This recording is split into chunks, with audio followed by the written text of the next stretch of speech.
Students, welcome to fun and learn school. बच्चों, आज हम पढ़ेंगे ग्रामर का चैप्टर 3 जिसका नाम है हमारे मात्राएं। चैप्टर 1 में हमने पढ़ा था भाषा, फिर चैप्टर 2 में हमने पढ़ा था वर्ण विचार, और आज पढ़ने वाले हैं बच्चों हम मात्राएं। पढ़ना है ना आपको? चलो हम स्टार्ट करते हैं।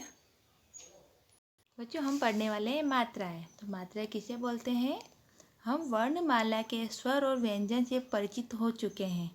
बच्चों, हमने आगे स्वर और व्यंजन दोनों पढ़ा था। स्वर किसे बोलते हैं? जैसे अ, आ, ई, उनको स्वर बोलते हैं। व्यंजन किसको बोलते हैं? जैसे क, ख, ग है, वो ये सब क्या व्यंजन कहलाते हैं। स्वर का प्रयोग दो प्रकार से होता है। तो बच्चों, आज हम स्वर की मात्राएं पढ़ेंगे, है ना। तो यहाँ पर दिया गया है स्वरों का मूल रूप में प्रयोग। स्वर कौन से? अ, आ, ई, ऊ, ये सब 11 स्वर होते हैं ना। तो इनका कैसे मात्रा में हम उपयोग करते हैं, देखो। तो पहले हम पढ़ते हैं इनका मूल रूप में प्रयोग। जैसे अचकन। अचकन जैसे हम ये शब्द बच्चों यहाँ पर लिखा गया है हमारे अचकन। इसमें पहला शब्द कौन सा है? ये अ।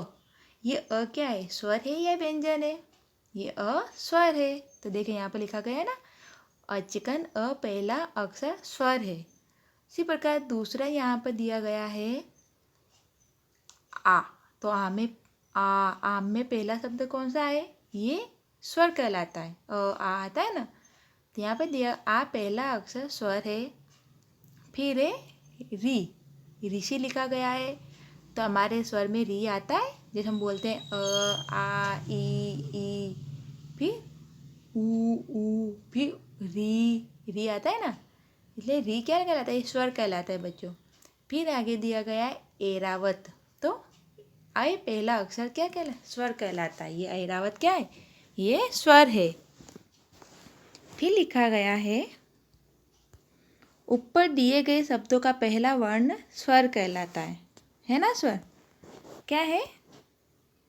यहाँ पर लिखा गया ऊपर दिए गए शब्दों का पहला वर्ण स्वर है। स्वरों का प्रयोग उसके मूल रूप में किया जाता है। मूल रूप में किया गया है। अब आगे दिया गया है स्वरों का व्यंजन के साथ चिन्ह के रूप में प्रयोग। अब स्वरों का क्या मात्राएं लगाई गई है। तो देखो, पहला यहाँ पे दिया गया है महीना। महीना मैंने म लिखा और ए की मात्रा हटा दी, तो ये अ, फिर न और आ की मात्रा। तो इसमें देखो बेटा, ये स्वर है और ये भी क्या है? स्वर है ना। और म क्या है? व्यंजन है। तो व्यंजन के स्वर की सहायता से हमने मात्रा लगाई। तो म की ऐ की मात्रा लगाई तो मय ना। उसी प्रकार दूसरा शब्द यहाँ पे दिया गया है बाल्टी। तो बाल्टी में ब को अलग निकाला। ब की कौन सी मात्रा है? आ की मात्रा। तो हमने आ भी अलग लिखा। फिर ल के कोई मात्रा है नहीं है, पर ल में हम बोलते तो उसमें अ की मात्रा आवाज आता है ना, इसलिए हमने अ भी अलग निकाला। फिर ट की किसकी मात्रा है? ई, बड़ी, तो हमने ई भी निकाले ना, तो बाल्टी। उसी प्रकार बच्चा रुपया शब्द भी है और गुलाब शब्द भी है।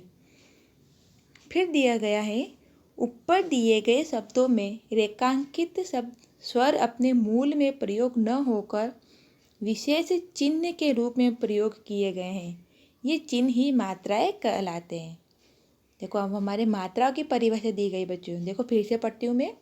ऊपर दिए गए शब्दों में रेखांकित शब्द स्वर अपने मूल प्रयोग में न होकर, ये रेखांकित स्वर दिए गए ना हमारे, ये तो क्या है? अपने मूल रूप में न होकर क्या लिखा गया है? प्रयोग न होकर विशेष चिन्ह के रूप में प्रयोग किए गए हैं। ये चिन्ह ही हमारे मात्राएं कहलाता है।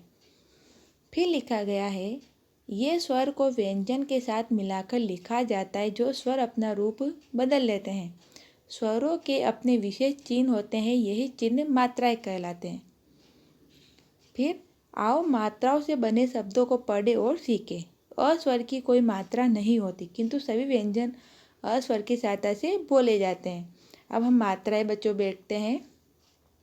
ये क्या लिखा? ये स्वर लिखा गया अ की कोई मात्रा नहीं होती है। अब देखो मटर लिखा गया है।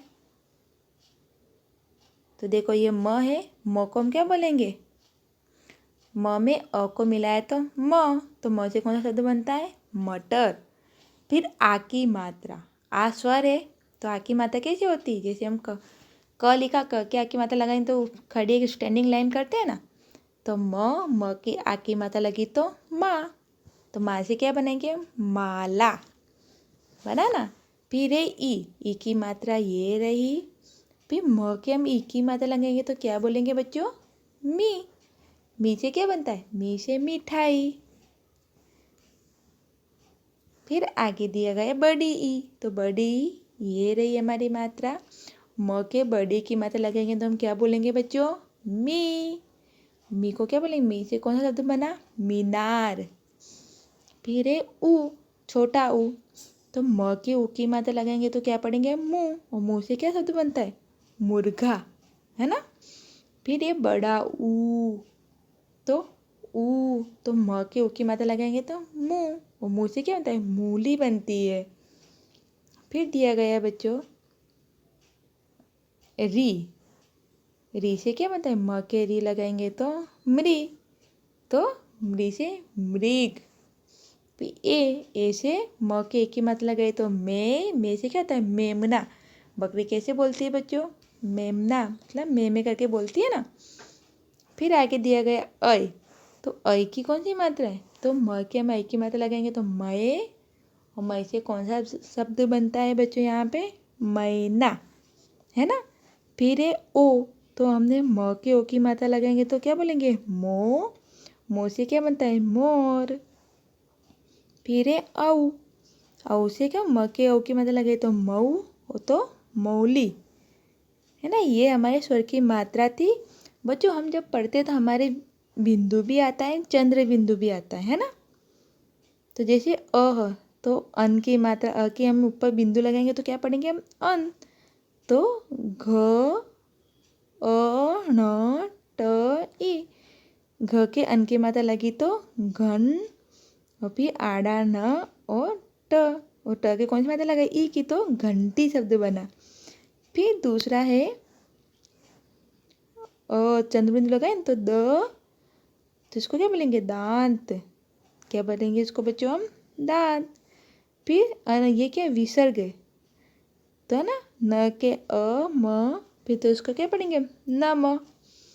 फिर बच्चों आगे हम पढ़ते हैं, ये भी आपके समझने की बात है कि व्यंजन के साथ ऊ और ऊ की मात्रा वर्ण के पीछे बीच में लगती है। जैसे हम र लिखते हैं तो र के देखो बच्चों, जैसे मैंने ये र लिखा तो र के बच्चों यहाँ मात्रा नहीं लगाते, ये क्या कहलाता है, गलत कहलाता है। र की मात्रा हम कहाँ लगाएंगे, र के देखो छोटा ऊ की मात्रा लगती है बच्चों तो इस तरीके से लगाते हैं। र के कौन सी मात्रा लगाएंगे हम, छोटा ऊ की मात्रा लगाएंगे तो ऐसे लगाएंगे, और बड़ा ऊ की मात्रा लगाएंगे तो ऐसे करके ऐसे, है ना। ये छोटा ऊ की मात्रा और ये बड़ा ऊ की मात्रा, तो र की मात्रा ऊपर पीछे लगती है। ओके बच्चों, आज की मात्रा आपको समझ में आई। ये सब हमने मात्राएं पढ़ी थी, ये स्वर वाली मात्रा पढ़ी। जब स्वर हमारे व्यंजन को लगते हैं तो मात्राएं बनती है। मात्राएं हमने आज सभी मात्राएं पढ़ी, आपको ये समझ में आया। ओके बच्चों, तो बच्चों इन सबको आपको आपकी हिंदी की ग्रामर की नोटबुक में लिखना है। ये आज का हमारा होमवर्क है। ओके बच्चों, आपको पढ़ने में मज़ा आया, मेरे साथ एंजॉय किया ना आपने। Okay, bye bye.